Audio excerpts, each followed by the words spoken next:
Hello, buddy. Keith Collins team. Today I want to talk a little bit about do's and don'ts in the mortgage process. So if you're thinking about buying a home, refinancing your home, or you're in contract to do so, there's some things that you should just always refrain from doing, and I just want to hit on those a little bit. One is credit inquiries. Just no more credit inquiries. If you already have applied with a lender, they've pulled your credit, just let that rest for a little bit. Don't apply for new debt. Don't open up new debt. If your credit card company says we can increase your line of credit, your credit card balance, don't do that, right?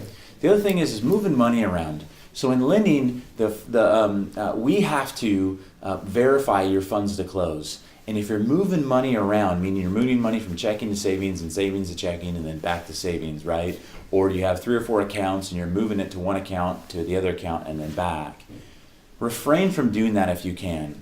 We have to document all those transfers if you're wanting to use those funds to acquire the property. It's not because we want to be difficult, it's the Patriot Act. The government makes us verify funds used for real estate acquisition. And that's probably one of the biggest frustrations that customers have when they're qualifying for a home loan, is we really dive into those bank statements at times and ask a bunch of questions about the transfers, and sometimes they get frustrated.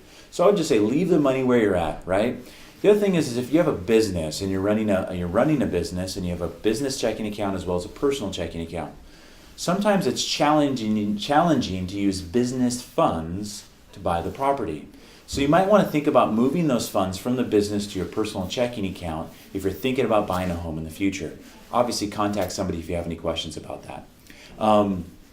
So changing jobs obviously is something that you want to think about. Changing jobs isn't necessarily a problem for us, it's just something that we document. If you change jobs in the middle of an escrow to purchase, it can cause a delay.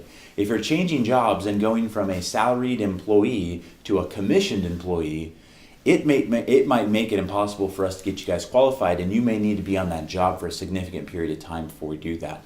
So if you're thinking about changing jobs, obviously you want to try to get more income and a better job if the opportunity arises, but talk to the lender if you're thinking about buying a home and within a 6-month period of time of that job change, because you just want to make sure if that job change will negatively impact your ability to qualify. I would just say don't apply for new cards, right? You're thinking about buying a home and you're in contract to buying a home, and you can buy furniture and refrigerators and washers and dryers and all that kind of stuff. You do want to do all that after the close of escrow. And then if you're getting any gift funds, so a lot of times relatives, family members will come to the table and say, hey, we want to gift you some money because we know you're buying a home. That is not a problem at all with most loan products, but talk to the lender before you receive those funds, because it does need to be done in a very specific manner. If you have any questions, obviously contact us directly. My phone number is 916-253-7820. That's 253-7820. You can always check us out at keithcollinsteam.com.